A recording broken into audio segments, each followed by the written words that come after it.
After some big domestic decisions, Barack Obama is preparing for foreign policy talks as Afghan President Hamid Karzai is due to arrive in Washington Friday. The US military strategies in Afghanistan are topping the agenda. Let's find out what to expect. Cross Live now to Patricia Degennaro, adjunct professor of the Department of Politics at New York University. Hi there, Patricia. Morning. Karzai's visit comes days after Obama picked so-called pacifist Chuck Hagel as the Pentagon's chief. What does the Afghan president hope to achieve, then, do you think, here?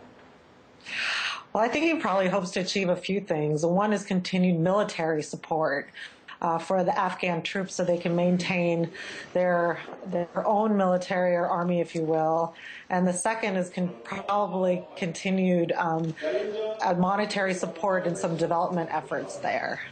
And should we expect changes in the US policy in Afghanistan anytime soon, especially, of course, when it comes to the number of troops left there after that pullout in 2014? I don't think so. You'll probably, it's quite up in the air right now, though. I mean, there's a lot of talk about not leaving any troops there at all. However, I don't think the U.S. can afford that, and neither can the region, because there's still quite a bit of violence going on there. So I think the president will probably leave some troops there for some time. But I would assume that President Karzai is going to want them out, because it gives him it makes him look more powerful on the negotiating table and within the context of his own constituency.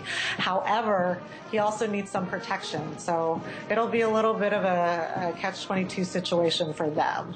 Patricia, as we're heading into 2013, word on everyone's lips, drones. One of the crucial hurdles between Washington and Afghanistan, drone strikes. They seem to be off the agenda, though, at this upcoming meeting. Why is that? Well, I think they're more relevant in the Pakistani-U.S. relationship, because most of the drones are bombing the areas in Pakistan, Waziristan, and that area, the tribal areas. So it's really that antagonizing that relationship. It probably will come up because if President Karzai, in the back room, so to speak, because if President Karzai expects to get a more cooperative and stronger relationship with Pakistan instead of antagonistic, that's probably going to be one of the talking points that's going to help him win more support from Pakistan instead of supporting the Taliban so much. Well, Afghanistan-Taliban peace talks are on the agenda, but Karzai is also going to the US with a big military shopping list, including helicopters and other advanced equipment. What's he really up to, do you think? Yeah, well, I mean, it's like every other, country that they want the U.S. to support their military arsenal. Really, the challenge is to get their economy working and to get a political structure or a civil society structure in place.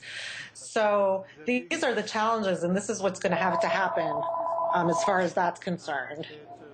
Patricia, we'll let you go take that call. Thank you for... I apologize for that. It happens. Patricia Degennaro, thanks very much for being on the programme tonight.